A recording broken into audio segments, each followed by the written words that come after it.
Assalamualaikum warahmatullahi wabarakatuh. Bismillah, masyaallah. La yasukul khaira illallah. Bismillah, masyaallah. La yasrifu su'a illallah. Bismillah, masyaallah. Ma kana min ni'matin fa minallah. Bismillah, masyaallah. La haula wa la quwata illa billahil aliyyil azim. Alhamdulillahilladzi an'ama bi ni'matil iman wal islam. Allahumma salli ala sayyidina Muhammadin salatan taj'aluna biha min ulama'ikal mukarramin al-mu'azzamin wa tulhimuna biha ilmal ladunniya bi ilhamil malaikatil mukarrabin wa tarzukuna biha fahman nabiyyin wa khifdal mursalin. Qala wa ta'ala fil Qur'anil 'azim, a'udzu billahi minasyaitonir rajim. Bismillahirrahmanirrahim. Qul in kuntum tuhibbunallaha fattabi'uni yuhibbukumullahu wa yaghfir lakum dzunubakum wallahu ghafurur rahim. Amma ba'du. Ingkang kula hormati Bapak Kepala Sekolah Man 1 Pasuruan, Bapak Nasruddin MPD, Bapak Ibu Waka yang kami hormati, Bapak KTU beserta stafnya, Bapak Ibu Dewan Guru beserta anakku siswa-siswi Man 1 Pasuruan yang dimuliakan oleh Allah. Di siang yang penuh barokah ini, mudah-mudahan Allah senantiasa melimpahkan rahmat, taufik, hidayah dan maunanya, sehingga amanah umur yang tersisa pada diri kita ini senantiasa diridhoi oleh Allah Subhanahu wa ta'ala.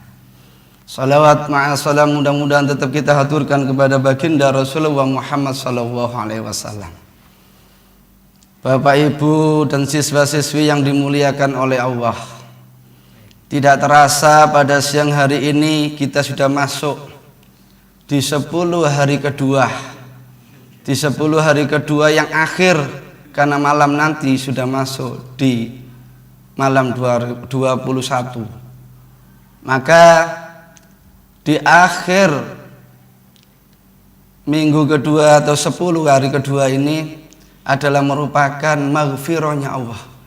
Mudah-mudahan kita semua dosa yang 1 tahun yang kemarin mudah-mudahan dihapus dan dimaafkan oleh Allah sesuai dengan apa yang menjadikan janjinya Allah. Innallaha ghafurur rahim. Innallaha yuhibbut tawwabina wa yuhibbul mutatahhirin.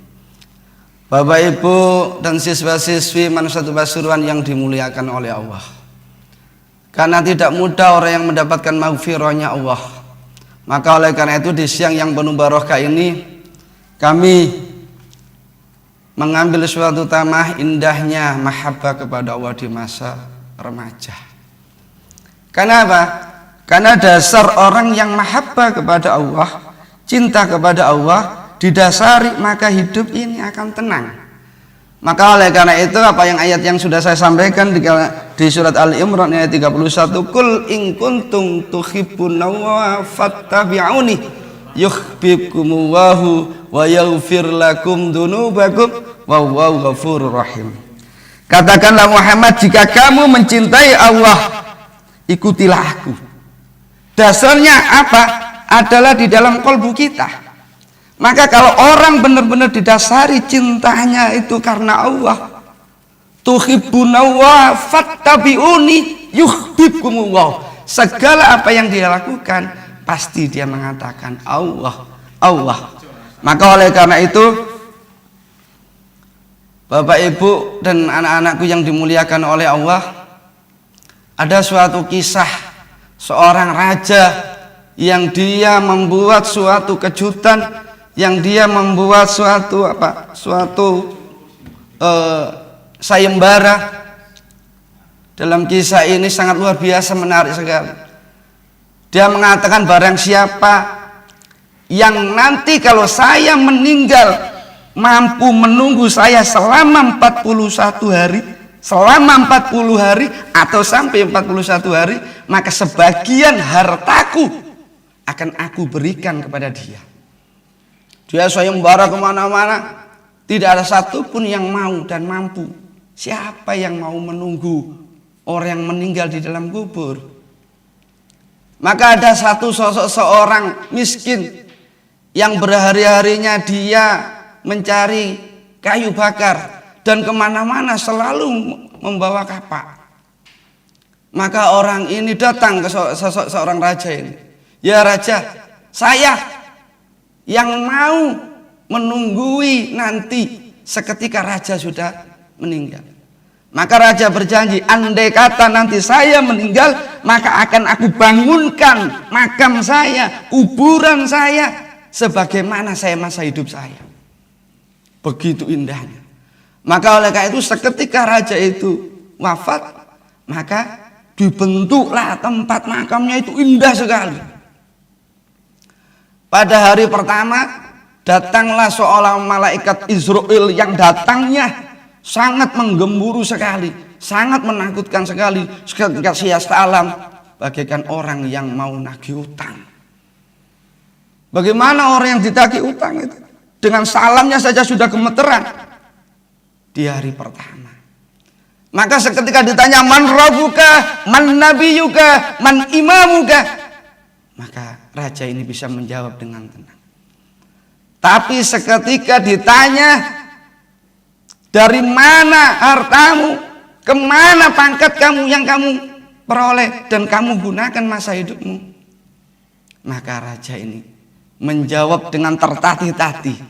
Setelah menjawab dengan tertatih-tatih, maka malaikat Mungkar Nakir menengok pada orang yang mengikuti sayembara, pada peserta atau yang ikut itu fuqara masakin. Dilihat, setelah dilihat tersenyum menghilang. Sampai 10 hari pertama, 10 hari kedua, 10 hari ketiga. Bahkan pas 40 harinya, maka malaikat itu tersenyum. Pertanyaan terakhir yang diberikan oleh malaikat kepada si raja ini, andai kata hartamu kau tebus untuk masa hidupmu, tidak akan mampu untuk menghilangkan dosa-dosa. Maka oleh karena itu pas 40 hari naiklah orang yang ikut sayembara, yang fakir miskin ini, yang membawa kapak ini naik. Seketika naik, maka anaknya si raja ini mendekati pada orang yang mengikuti sayembara itu.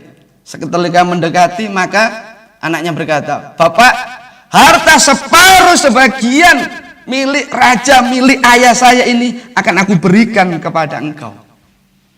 Tapi apa yang dijawab oleh seorang yang mengikuti sayembara, seorang fakir yang kemana-mana, seorang yang seringkali dia berhari-hari mengambil kayu bakar untuk kehidupannya dengan membawa kapak. Apa yang dikatakan? Tidak, saya tidak mau. Karena pertanyaan orang yang pangkat, pertanyaan orang yang berharta banyak lebih susah. Karena saya mengetahui selama 40 hari di dalam kuburan seorang raja, kuburan abah sampean, maka saya sangat menakutkan pertanyaan sekali. Maka oleh karena itu, Bapak Ibu Dewan Guru, anak-anakku yang dimuliakan oleh Allah, mahukah semuanya mengamalkan suatu doa yang diajarkan oleh baginda Rasulullah Muhammad SAW? Saya yakin, andai kata sampai semua mengamalkan doa ini, yakin hidupnya akan tenang, hidupnya tidak akan ambisi, hidupnya akan maslahat, karena segala sesuatunya akan ditambatkan kepada Allah.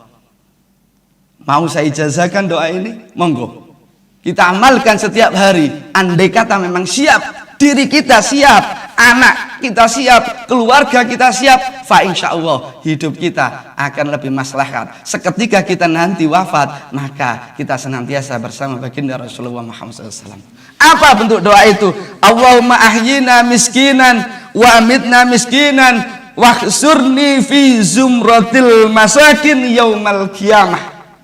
Ya Allah, hidupkanlah aku dalam keadaan miskin, matikanlah aku dalam keadaan miskin, dan kumpulkanlah aku bersama dengan orang-orang miskin di yaumil qiyamah. Apakah kita sudah siap? Padahal kita setiap hari seketika melakukan sholat duha seringkali mengatakan, ya Allah, Allahumma in kana rizqi fis sama fa'anzilhu wa in kana fil ardi fa akhrijhu wa in kana ba'idan faqarribhu wa in kana qalilan fakassirhu wa in kana haraman fatahhirhu. Apakah sama dengan doanya Rasulullah? Pada Rasulullah hidupnya sudah pas-pasan.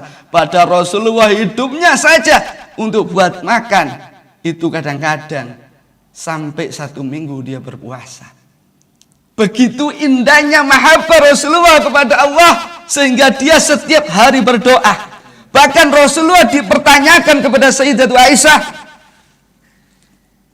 Faqalat Aisyah, lima ya Rasulullah? Qala innahum yadkhuluna al-jannah qabla aghniyaihim wa arba'ina kharifan ya Aisyah la turaddil miskinan walau bisyikki tamrati ya Aisyah akhibbi masakin wa qaribihim fa innallaha yuqarribuki yaumal qiyamah. Aisyah berkata kepada Rasulullah, mengapa wahai Rasulullah engkau meminta demikian? Kenapa engkau berdoa demikian ya Rasulullah? Maka Rasulullah menjawab, Aisyah, engkau meminta demikian itu adalah orang-orang miskin itu masuk surga 40 tahun sebelum orang-orang kaya. Tahukah engkau ya Aisyah? Jadi orang miskin besok di yaumil kiamah itu dimasukkan oleh Allah lebih dahulu daripada orang-orang yang kaya. Maka ini ada sebagai tolak ukur kita. Bagaimana kecintaan kita kepada harta. Bagaimana kecintaan kita kepada pangkat kita. Maka kullukum ra'in wa kullukum mas'ulin ar-ra'iyah. Al-imamu ra'in wa mas'ulun ar-ra'iyah. Al-malu ra'in wa mas'ulun ar-ra'iyah. Maka monggo kita renungkan bagaimana pangkat ini akan dipertanyakan oleh Allah kelak. Wah Aisyah, janganlah engkau menolak orang miskin walau dengan sebelah kurma. Begitu indahnya Rasulullah. Rasulullah sangat menyayangi kepada orang fuqara miskin. Maka dalam salah satu syairnya yang seringkali dilakukan oleh Roma Irama, ya yang miskin jangan bersedih dan jangan sesali diri. Yang kaya janganlah bangga, jangan membusungkan dada. Derajat manusia di sisi Tuhannya hanya takwa dan iman. Derajat manusia di sisi Tuhannya hanya takwa dan iman. Janganlah kita menjadi sosok seorang yang miskin, gampang diombang-ambing, gampang katut-katutan, gampang kita diberdaya oleh orang pangkat atau orang yang kaya. Jangan. Kita punya prinsip. Kenapa? Karena orang miskin itu sangat dekat dengan Allah, sangat dekat dengan Rasulullah. Maka anak-anakku yang dimuliakan oleh Allah, seringkali di kelas saya omongkan, seringkali Bapak memberikan motivasi. Janganlah kita gampang menyerah. Pak, saya tidak bisa kuliah karena orang tua saya tidak mampu. Yang kuliah kamu, bukan orang tua kamu. Maka motivasi ini sebagai semangat kita. Bahwasanya Allah sangat mendengarkan doa-doanya orang yang kecil, doa-doanya orang miskin. Yang kedua adalah harta. Orang yang cinta harta, orang yang cinta harta itu akan matanya menjadi buta, telinganya akan tuli. Maka oleh karena itu, wong sing seneng nang dunia, wong sing mahabbah nang dunia, terutama harta, maka itu seringkali awake dhewe ndak ro. Man arafa nafsahu faqad arafa rabbahu. Sapa wonge sing wis gak ro awake dhewe, dia rakus terhadap dunia. Karena apa? Yang namanya ar-razak, yang namanya rezeki Allah itu ada hak-haknya fuqara masakin. Ada itu sebagian yang harus kita keluarkan. Kadang-kadang orang yang hubbud dunya itu lali dengan segalanya. Kepunyaan teman disikat, segalanya koyok-koyok ngumpulno dunya nang sugih, padahal tidak. Pada seketika harta sudah ngumpul, seketika dia menjadi kaya, maka mulai dendanya Allah diturunkan. Anaknya sakitan, bojone rewel, awake dhewe mulai diuji sakit. Maka disitulah, ayo kita sama-sama puasa boleh. Ya, kejarlah duniamu seakan-akan engkau akan hidup selamanya. Dan ingatlah kamu besok akan mati. Jadi kadang-kadang orang yang suka dunia itu tidak terasa. Hidupnya koyok-koyok ngumpulno dunya, koyok-koyok urip sak lawase. Dadi koron. Alhaakumut takasur hatta zurtumul maqabir. Seketika orang itu bermegah-megahan tentang dunia, maka seketika mati takon. Seketika keranda mayatnya dibawa, aku katekon go nandi. Aku katekon go nandi. Padahal dia sudah wafat karena dia selalu hubbud dunia, bermegah-megahan tentang dunia. Maka oleh karena itu boleh cinta dunia sebagai sarana kita untuk mewakafkan diri kita kepada Allah. Maka janganlah menjadi budak. Budaknya dunia ini bahaya sekali. Maka surat Al-Takasur ini luar biasa. Maka bertanya seketika, balekno aku nang dunya, aku katene nyodakono dunya aku kabeh iki. Gak katene aku sing abote keranda mayat sing koyok ngene iki. Maka oleh karena itu, Bapak Ibu Dewan Guru yang dimuliakan oleh Allah, marilah kita sedikit hasil apapun, ya kan, uluran tangan kita dari ar-razak, dari rezeki kita, maka itulah yang akan sedikit demi sedikit membersihkan, mengurangi dendahnya Allah. Karena kadang-kadang orang yang mahabbah kepada dunia sudah buta semuanya, sudah tidak bisa apa-apa. Dia hanya ngumpul no dunyo, koyok-koyok akan hidup selamanya, koyok-koyok dia akan enak. Padahal di situ akan terjadi dendahnya, damnya Allah mulai akan diturunkan. Bapak Ibu yang dimuliakan oleh Allah, maka oleh karena itu kadang-kadang manusia dengan adanya khilaf, kita sementara ini watawasau bil haq watawasau bis sabr, orang yang bisa ngomong belum tentu juga bisa ngelakoni. Maka ayo iling-ilingan yang terbaik supaya kita menjadi insan kamil yang gampang menerima pendapatnya orang. Karena orang yang takabur, orang yang sombong iku atos atini. Wa man takabbara wado Allah, wa man tawaddo arafa Allah. Wong sing takabur iku angel kandangane karena dia sudah ditutup, matanya ditutup, telinganya ditutup. Maka disitulah jamaah rahimakumullah yang dimuliakan oleh Allah di siang yang penuh barokah ini. Yang ketiga adalah anak istri itu adalah merupakan amanah. Kalau kita tidak bisa menjaga, maka kita akan terjerumus, maka kita akan dituntut besok kelak di akhirat. Dan ada di Quran surat Al-Baqarah ayat 32 dan surat At-Taghabun ayat 15, innama amwalukum wa auladukum fitnah wa'lamu annama amwalukum wa auladukum fitnah. Sesungguhnya anakmu, hartamu, istrimu itu bisa menjadi suatu ujian. Maka oleh karena itu anakku yang dimuliakan oleh Allah, Bapak Ibu yang dimuliakan oleh Allah, maka ayo kita jaga anak-anak kita. Kita arahkan ke dalam pendidikan kita. Istri kita ajak untuk ke tempat majelis-majelis supaya dia bisa, hatinya bisa terbuka, hatinya bisa luluh dengan kalimat tauhid la ilaha illallah. Dengan sejuknya keluarga ini akan menjadi baiti jannati, keluargaku adalah surgaku. Jangan kelak sampai di akhirat dituntut oleh anak, dituntut oleh istri, yang mana seorang suami kepala rumah tangga yang tidak bisa mengarahkan anak-anaknya sehingga dia melakukan kemaksiatan dalam hidupnya. Jamaah rahimakumullah yang dimuliakan oleh Allah. Yang kedua adalah mahabbah, yaitu mahabbah kepada Rasulullah. Yang pertama adalah mahabbah kepada Allah, mahabbah kepada Rasulullah. Wa man ahya sunnati faqad ahabbani wa man ahabbani kana ma'i fil jannah. Siapa yang menghidupkan sunnahku, kata Rasulullah, maka ia telah mencintaiku. Dan siapa yang telah mencintaiku, pasti ia akan bersama besok kelak di surgaku. Maka ada sosok seorang cerita yang asik sekali. Ada seorang badui yang mana dia sangat merindukan kepada Rasulullah, yang setiap malamnya dia bertahajud. Dia selalu, saya kepingin ketemu dengan baginda Rasulullah.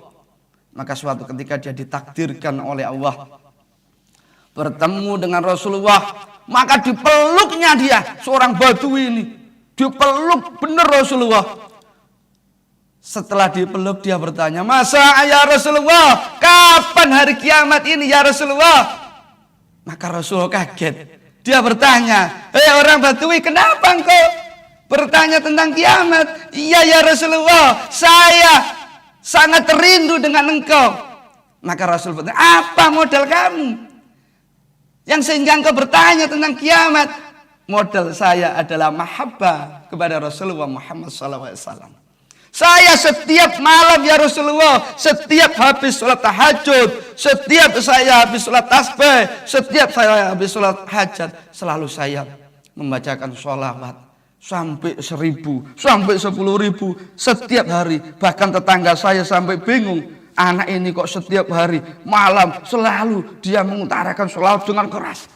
Sholawat apa? Sholawat Jibriliyah. Sallallahu ala Muhammad, sallallahu alaihi wasallam, sallallahu ala Muhammad, sallallahu alaihi wasallam, sallallahu ala Muhammad, sallallahu alaihi wasallam, sallallahu ala Muhammad, sallallahu alaihi wasallam. Maka Rasulullah tersenyum melihat sosok orang badui ini. Dia hanya bermodal cinta kepada Rasulullah. Sekarang bagaimana tentang kita? Yang mana hidup kita sudah nyaman, yang mana kita sudah merasakan kenikmatan iman Islam, tapi cinta kita kepada baginda Rasulullah hanya sebatas menjalankan suatu kewajiban, tidak pernah melakukan sesuatu sunnah-sunnah yang diajarkan oleh baginda Rasulullah, terutama membaca sholawat baginda Rasulullah Muhammad SAW.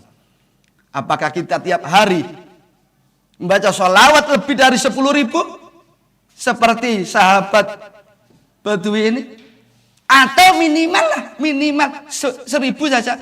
Saya pernah mendapatkan suatu ijazah di pondok, barang siapa yang kepingin cepat untuk pergi haji dan kepingin malam harinya dia itu diimpeni dengan Rasulullah, perbanyaklah baca sholawat, sholawat Jibriliyah, karena sholawat itu banyak sekali ya. Maka oleh karena itu jamaah yang dimuliakan oleh Allah, dengan kita cinta mahabbah kepada Rasulullah, man ahabba sunnati faqad ahabbani wa man ahabbani kana ma'i fil jannah.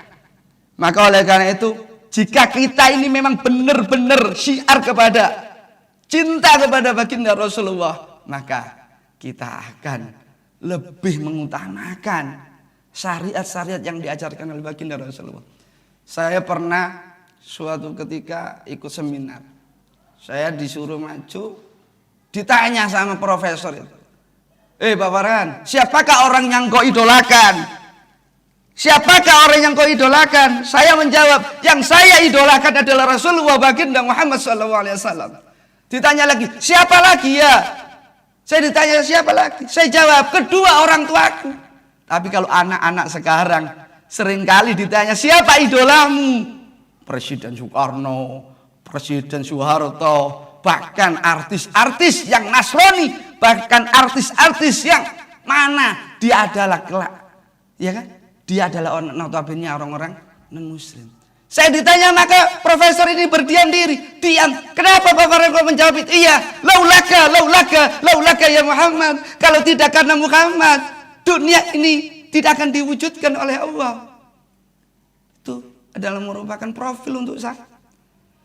Yang kedua, kenapa kok saya mengidolakan kedua orang tuaku? Saya bisa mengenal dunia dan seisinya ini adalah berkat kedua orang tua saya. Saya bisa ngomong di depan ini. adalah berkat kedua orang tua saya. Maka oleh karena itu, jamaah yang dimuliakan oleh Allah, janganlah sekali-kali mengidolakan orang lain yang kelak bisa memberikan syafaat, yang kelak bisa menolong sampean semua, yang kelak bisa mengantarkan kita ke dalam jannatun naim. Kadang-kadang kita ini beda. Yang kita idolakan sudah keluar dari syariat Islam. Maka profesor itu seketika saya mengatakan semacam itu, yang kedua meneteskan air mata. Belum pernah saya mendengar, belum pernah saya ada orang yang mengatakan mencintai orang tuanya, mengidolakan orang tuanya, belum pernah. Wa qadara rabbuka alla ta'budu illa iyyah wa bil walidaini ihsana. Sembahlah Tuhanmu dan bertawaduklah, hormatilah kedua orang tuamu. Maka oleh karena itu, dengan mahabbah kita kepada Rasulullah Muhammad SAW, bukti cinta kita kepada kedua orang tua kita, maka jangan kau sia-siakan. Mumpung ini di bulan Ramadan, mumpung ini masih ada 10 hari yang terakhir, yaitu idkum minan nar. Jamaah yang dimuliakan oleh Allah, yang ketiga adalah mahabbah terhadap makhluk, cinta terhadap makhluk. Ini yang kadang-kadang anak muda seringkali menyalahgunakan syariat-syariat yang diajarkan oleh baginda Rasulullah Muhammad SAW.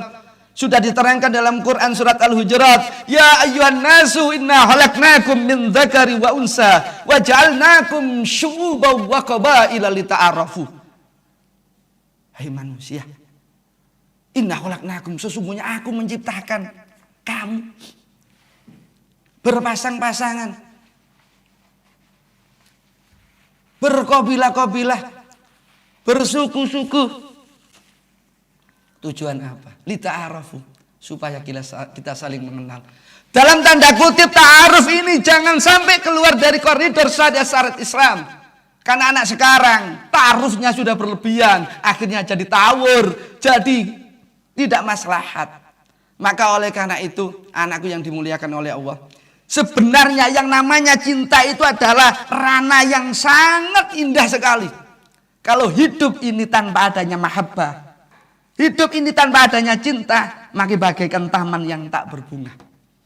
Tapi cintanya karena Allah, cintanya karena apa? Cintanya karena baginda Rasulullah Muhammad SAW. Anakku yang dimuliakan oleh Allah, kenapa? Sengaja saya mengambil tema indahnya mahabbah di masa remaja. Kadang-kadang kita tidak merasa masa-masa remaja kita pergunakan sesuatu yang maksiat, yang sehingga sampean ta'arufnya berlebihan. Tinggal kenangan, tinggal suatu masalah dalam hidup kita. Maka di dalam surat Al-Baqarah ayat 165 dijelaskan, wa minan nasi may yattakhidhu min dunillahi andadal liyuhibbunahum kahubbillah. Dan di antara manusia ada yang menyembah Tuhan selain Allah. Ono zaman biyen iku wis padha cintanya. Ya, seperti cinta kepada, tapi waktu ibadahnya dia tidak menyembah kepada Allah. Maka syirik. Maka oleh karena itu, jika engkau mencintai berlebihan, maka hidup kita termasuk orang-orang yang kafir, orang yang syirik. Kahubbillah. Ya, jangan kau samakan cintamu kepada makhluk. Maka oleh karena itu, ada suatu syair. Syairnya orang-orang dulu itu indah sekali. Yang kalau kita nyanyikan itu kadang-kadang bisa tersenyum. Rasa cinta pasti ada pada makhluk yang bernyawa sejak dulu sampai kini, tetap suci nan abadi, takkan hilang selamanya sampai datang akhir masa, takkan hilang selamanya sampai datang akhir masa. Renungkanlah. Kita disuruh merenungkan. Karena ini cinta itu adalah sesuatu yang dibingkai dengan kesucian. Benar ini syair ini. Maka kita kalau sudah merenungkan, orang yang tidak ada mahabbah dalam hatinya, tidak ada rasa cinta, hidup ini hampa. Ada kemaksiatan, mau lima itu ya. Tapi yang indah itu bisa dilihat wujudnya orang itu. Yusuk ketokane api, ketokane ayu, ketokane ganteng. Be wong maksiat apa? Kita kepada sama makhluknya. Orang mabuk, ya apa? Kumus-kumus. Wong judi, kumus-kumus. Wong narkoba, kumus-kumus. Tapi be wong mahabbah kepada makhluknya Allah, dia tampil nejis, rambutnya, bajunya kalau tidak disetrika, ya Allah, luar biasa. Maka oleh karena itu dengan merenungkanlah. Nah ini ayo kita sama-sama merenungkan dengan mahabbah kepada Allah supaya hidup kita akan selamat. Bapak Ibu yang dimuliakan oleh Allah, ini 10 hari terakhir ini saya berpesan di dalam Quran surat Al-Baqarah itu dijelaskan syahrul Ramadan alladzi unzila fil Qur'an hudal linnasi wa bayyinatin minal huda wal furqan. Ini sedikit keluar dari tema. Ini ingat-ingatan saja. Karena nuzul Quran sudah turun. Quran diturunkan tanggal 17 Agustus. Maka kita seringkali kita lupa. Di dalam bulan suci Ramadan ada petunjuknya Allah. Ada pembeda untuk kita melakukan yang terbaik. Di hari terakhir 10 hari ganjil, maka kita kejar. Di situ ada nikmat yang mana tidak dimiliki oleh semua umat-umat terdahulu. Apa? Malam Lailatul Qadar. Bapak Ibu anak-anakku yang dimuliakan oleh Allah. Mudah-mudahan sisa-sisa umur kita mahabbahkan kepada Allah. Kita tawadukkan kita kepada Allah. Kita tawakal kepada Allah. Mudah-mudahan di Ramadan tahun 2023 ini kita kejar yang namanya malam Lailatul Qadar. Indahnya malam Lailatul Qadar itu pahalanya min alfi syahrin adalah 1000 bulan. Sama dengan 83 tahun lebih 4 bulan. Maka oleh karena itu dengan ujian, dengan kita berpuasa, ini adalah menjadikan barometer kita untuk bertawakal kepada Allah, bertafakur kepada Allah, muhasabah kita kepada Allah. Mungkin hanya itu yang bisa saya sampaikan. Mudah-mudahan dengan adanya podcast yang ada di Man 1 Pasuruan ini membangkitkan kita dari yang mana tidak bisa berekspresi supaya bisa berekspresi, mengungkapkan kemampuan dan kemauannya. Mudah-mudahan apa yang saya sampaikan ini membawa manfaat dan barokah. Sedikit pesan guru saya di setiap majelis, maka diakhiri dengan bacaan burdah. Ya kan? Mudah-mudahan semuanya akan bermanfaat, mudah-mudahan semuanya akan terkesan.